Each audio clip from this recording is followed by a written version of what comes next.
अस्सलाम वालेकुम। आप सब कैसे हैं? उम्मीद है कि आप सब ठीक ठाक होंगे। Welcome back again to my channel.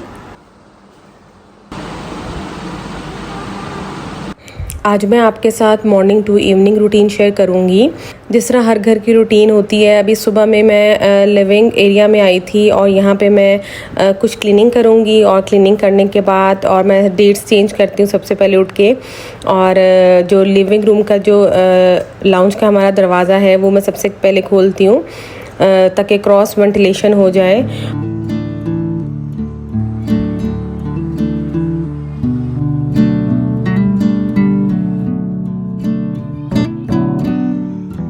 और साथ में ही फिर मैं नाश्ता बनाने के लिए जाती हूँ। नाश्ता सबसे पहले मैं ख़ुद करती हूँ क्योंकि आजकल जैसा बच्चों को वेकेशंस हैं तो बच्चे थोड़ा लेट उठते हैं, तो सबसे पहले मैं अपना नाश्ता बनाती हूँ, फिर वो कर लेती हूँ। इतने में बच्चे उठ जाते हैं, फिर मैं उनका नाश्ता बनाना स्टार्ट करती हूँ। यहाँ पे मैं सिंपल नाश्ता बनाया है, कंडा फेंटा, मैंने कोई उसके अंदर नमक मिर्च वगैरह नहीं डाली और उसके ऊपर मैंने स्लाइस रखा है और थोड़ी मैं चीज़ जो है वो स्प्रिंकल करूँगी और साथ में कोई भी सब्ज़ियाँ हैं जैसा टमाटर खीरे वगैरह हो गया वो रख दूँगी।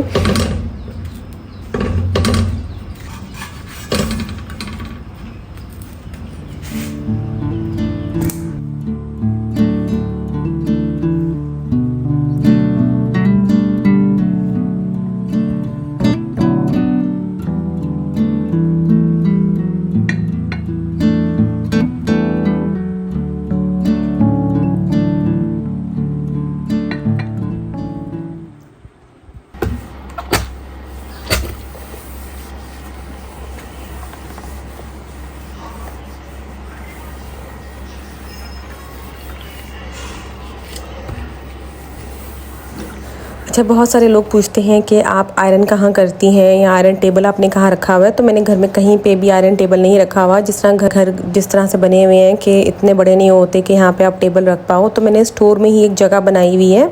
स्टोर में शेल्फ्स बनी हुई थी, तो एक शेल्फ़ जो है वो मैंने आयरन के लिए रखी हुई है। जिस तरह आप देख रहे हैं, तो यहाँ पे मैं अपने कपड़े वगैरह प्रेस करती हूँ। वैसे तो नॉर्मली जिस तरह हमारे धोबी वगैरह के पास जाते हैं, लेकिन मैं बच्चों के नहीं भेजती हूँ, मैं घर पे ख़ुद ही करती हूँ क्योंकि छोटे होते हैं तो मिसप्लेस हो सकते हैं, तो इसलिए मैं घर में ही करती हूँ। और ये मैंने एरिया जो है वो अपने आयरन एरिया मैंने बनाया हुआ है घर पे। और ये मेरी बेटी के कपड़े हैं। मैंने भी समर्स के लिए इसके खुद से ये आउटफिट डिज़ाइन किए थे। जिस तरह आजकल आपको पता है कितनी गर्मी है, तो बच्चे डेली नहा रहे होते हैं, तो कपड़े जो है वो लॉन के बहुत ही सूटेबल रहते हैं इस गर्मी में। अब वैसे तो कोई बच्चियाँ टी शर्ट्स वगैरह पहनना मुश्किल होती है, लड़कों की तो और बात होती है कि वो टी शर्ट्स वगैरह ही पहनेंगे, लेकिन मैंने अपनी बेटी के लिए कपड़े बनवाए थे लॉन के और बहुत ही प्यारे अच्छे बने थे और बहुत ही कलर समरी और बड़े खूबसूरत लग रहे थे। ये अच्छे लगते हैं फंकी कलर ज़रा समर्स में।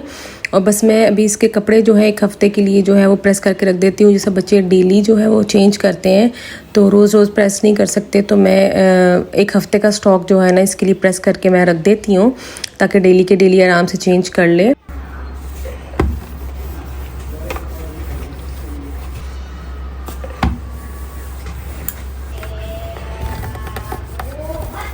गवर्नमेंट हाउसेस में ऐसा नहीं होता कि हर फैसिलिटी आपको मिले, लेकिन जिस तरह होता है जैसा होता है उसमें आपको अपने अकॉर्डिंग रहना पड़ता है और अपने अकॉर्डिंग हम फिर उसको सेट कर लेते हैं। और जिस तरह मैंने स्टोर में आयरन के लिए बनाई हुई है जगह, ये चीज़ें करनी पड़ती हैं, वरना अगर नॉर्मल अपना घर होता है तो उसमें हम एक्स्ट्रा लॉन्ड्री एरिया बनाया होता है, लेकिन गवर्नमेंट हाउसेस में ऐसा नहीं होता। वरना कुछ घरों में होता भी होगा, लेकिन जो हमें मिला था कि इसमें ऐसा कुछ भी नहीं था, स्टोर रूम था, तो इसलिए मैंने स्टोर रूम को यूटिलाइज़ किया आयरन के लिए।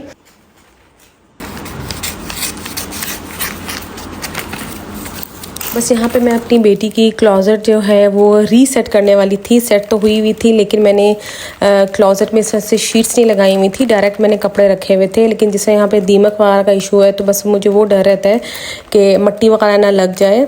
वैसे तो मैं देखती रहती हूँ कि अगर दीमक आ रही हो तो बंदा उसको साफ़ कर दे, लेकिन शीट लगाने से भी उस तरह से फ़ायदा तो नहीं होगा, लेकिन कम से कम एक अपनी सेटिस्फेक्शन के लिए मैं लगाऊंगी, क्योंकि वो तो कागज़ वगैरह को भी खा देती है। तो बस यहाँ पे शीट लगा के मैं फिर इसके कपड़े जो है ना वो रखूँगी। और कुछ हैंग करती हूँ मैं, और कुछ इस तरह से मैं जो डेली यूज़ के होते हैं ना वो इस तरह फ़ोल्ड करके प्रेस करके मैं रख दूँगी। और जो इस तरह बाहर आउटवेयर होते हैं वो मैं हैंग कर देती हूँ, फ्रॉक्स हो गए या जो कि न्यू लेते हैं।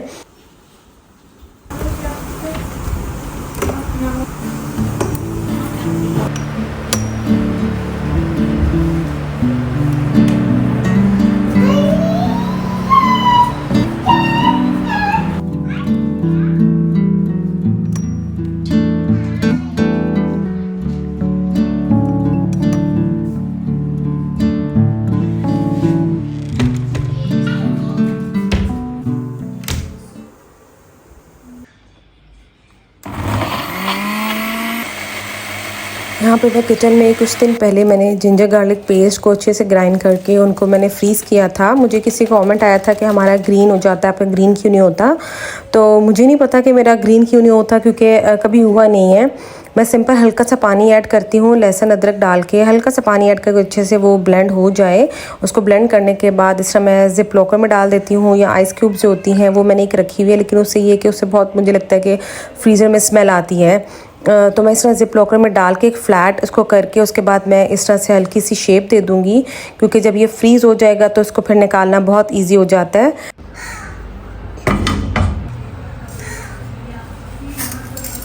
यहाँ पे मैं सुबह के जो सारे काम होते हैं उनसे फ्री होके बच्चों को नाश्ता वगैरह कराने के बाद मैं बस लंच की तैयारी करती हूँ। तो यहाँ पे मैं बच्चों के लिए चाउमीन बनाने लगी थी, क्योंकि बच्चों ने कहा था जब हम चाउमीन खाएंगे, और साथ में मैं सिंपल जो सब्ज़ी है आलू शिमला मिर्च की वो बनाऊँगी।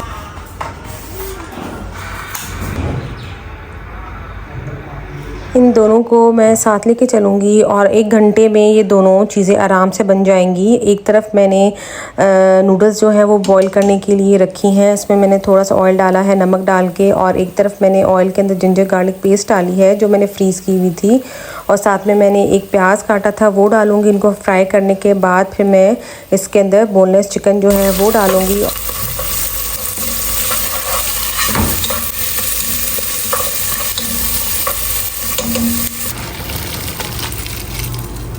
यहाँ पे नूडल्स जो हैं वो बॉइल्ड हो चुकी हैं। अभी इनको मैं अच्छे से ठंडे पानी में वॉश कर लूँगी, क्योंकि उससे फिर ये है कि ये आपस में चिपकेंगी नहीं। आप ठंडे पानी में अच्छे से इसको वॉश कर लें, और साथ में ही जो मैं प्याज फ्राई करी थी उसके अंदर मैं चिकन डालूँगी। उसको फ्राई करने के बाद मैं इसके अंदर सॉसेस डालूँगी, और सॉसेस मैं साथ में मेंशन भी कर दी हैं। और इसमें मैं स्पाइसी अगर बनाना है तो आप सॉसेस का इस्तेमाल ज़्यादा कर लें, क्योंकि मैंने स्पाइसी ही थोड़ी बनाती हूँ।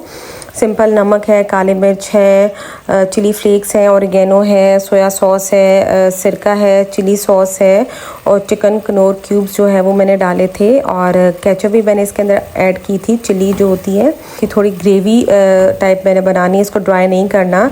ग्रेवी बनाने के बाद इसके अंदर मैं शिमला मिर्च डालूँगी, और शिमला मिर्च डालने के बाद साथ ही मैं इसको ज़्यादा नहीं पकाऊंगी, क्योंकि शिमला मिर्च थोड़ी सी क्रंची हो इसके अंदर तो वो अच्छी लगती हैं। और साथ में मैं जो बॉयल्ड नूडल्स थी वो मैं ऐड कर दूँगी, अच्छे से मिक्स कर लूँगी, और थोड़ी देर मैं 5 मिनट के लिए इसको दम पे रखूँगी। और जो हमारे ये चाउमीन है ये रेडी हो गए हैं, और साथ में मैं आलू शिमला मिर्च का जो सालन है वो तैयार कर लूँगी।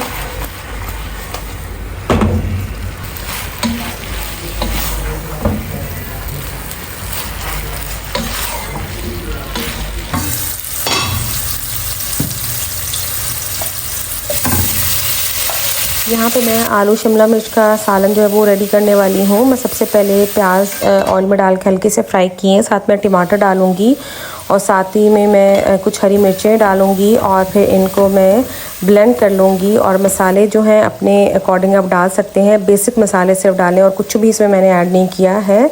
इसमें नमक है, लाल मिर्च है, हल्दी है, धनिया पाउडर है, और गरम मसाला। पानी डाल के इसको थोड़ा सा मैं गलने के लिए रख दूँगी, और साथ ही मैं इनको ब्लेंड कर लूँगी अच्छे से, क्योंकि मसाला जो है ना, प्याज टमाटर अच्छे से ब्लेंड हुए तो वो अच्छा लगता है। क्योंकि मुझे ग्रेवी जो है पतली नहीं रखनी इसकी, मुझे ग्रेवी थोड़ी थिक सी इसकी रखनी है। और साथ में ही मैं आलू डालूँगी, और थोड़ा सा इनको भुनाई करने के बाद मैं जैसे 50% ये गल जाएंगे, साथ में शिमला मिर्च डालूँगी, क्योंकि शिमला मिर्च भी साथ अच्छे से गली हो तो अच्छी लगता है। क्योंकि चाउमीन और स्पैगेटीज़ में ही अगर ये चीज़ें शिमला मिर्च डालूँ तो थोड़ी क्रंची, या गाजर हो तो थोड़ी क्रंची अच्छी लगती है, लेकिन सालन में प्रॉपर गली हो तो वो अच्छा लगता है, क्योंकि क्रंची होगी तो बिल्कुल अच्छा टेस्ट नहीं आएगा। और साथ में ही मैं सैलेड बना लूँगी, और साथ में मैं नींबू पानी बनाऊँगी, क्योंकि आजकल जिस तरह गर्मी है, और नींबू पानी बनाऊँगी। और सलाद भी बहुत ज़्यादा ज़रूरी है, स्पेशली दोपहर में हम लेते ही लेते हैं।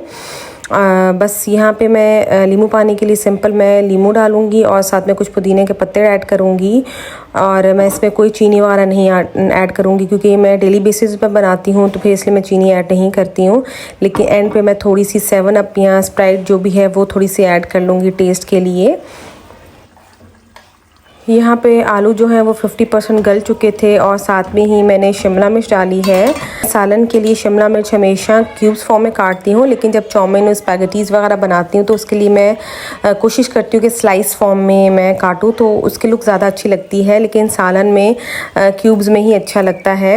और बस यहाँ पे सालन जो है हमारा ऑलमोस्ट डन हो चुका था। धनिया वगैरह मैं डालूँगी और साथ में मैं रोटी बना लूँगी। मैं साथ साथ दोपहर में कोशिश करती हूँ कि 1 घंटा बस लगाऊँ किचन में और मैं ये जल्दी से सब कुछ रेडी कर लूँ, क्योंकि इतनी गर्मी है, आप ज़्यादा देर किचन में खड़े नहीं हो सकते हो। तो बस रोटी मैं बनाऊँगी और उसके बाद बस मैं खाना लगाऊँगी और बस हम खाना खाएँगे। आजकल तो वैसे भी इतना भूख नहीं लग रही होती, जिस तरह गर्मी है, पानी पी पी के ही आपका पेट भरा होता है या फ्रूट्स ले लेते हो।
और अभी बस ये शाम का टाइम था और मेरे पास बनाना पड़े हुए थे और वो ख़राब हो रहे थे, तो मैंने सोचा मैं जल्दी से ना बनाना ब्रेड बना लेती हूँ। और बड़ी अच्छी बनती है और बहुत इजी है बनाना ब्रेड बनाना। बस मैं 3 केले लिए हैं, उनको मैं अच्छे से मैश कर लूँगी। उनको मैश करने के बाद उसके अंदर मैं 1 अंडा डालूँगी। अंडा डालने के बाद मैं हाफ़ कप मैंने शुगर डाला था, लेकिन उसमें मैंने वाइट और ब्राउन मिक्स कर ली है, उससे कलर बहुत अच्छा आता है। और थोड़ा सा मैंने ऑयल लिया है, वनीला एसेंस लिया है। इनको अच्छे से मिक्स करने के बाद फिर मैं ड्राई इंग्रेडिएंट्स इसमें डाल दूँगी। बेकिंग पाउडर है और साथ में मैं मैदा डालूँगी और दूध जो है वो 2 to 3 टेबलस्पून आप डाल लें। और मैंने साथ में मेंशन कर दी हैं इसके इंग्रेडिएंट्स और इसकी क्वांटिटी। और ज़्यादा मिक्स नहीं करेंगे हम, बस थोड़ा सा मिक्स करके और मोल्ड के अंदर हम हल्का सा ऑयल लगाएंगे और उसके बाद हम बेकिंग के लिए इसको रख देंगे 35 मिनट्स के लिए 180 डिग्री पे। बहुत अच्छी बेक होती है। आप चाहें तो इसमें चॉकलेट चिप वगैरह भी ऐड कर सकते हैं, लेकिन मेरे पास नहीं था। जो इंग्रेडिएंट्स अवेलेबल थे मैंने उसी से बनाना ब्रेड बनाई और बहुत अच्छी बनी थी। चॉकलेट चिप है, वरना कोई भी चॉकलेट आप उसको क्रश करके, या वॉलनट्स हैं या रेजन्स हैं या कोई भी नट्स हैं वो डाल सकते हैं, उससे टेस्ट बहुत अच्छा हो जाता है बनाना ब्रेड का।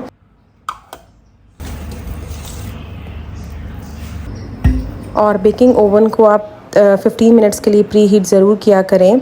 प्री हीट हो तो अच्छी चीज़ जो है वो बेक होती है। बस यहाँ पे मैंने बेकिंग के लिए रख दिया है और 35 मिनट्स में रखूँगी 180 डिग्री पे।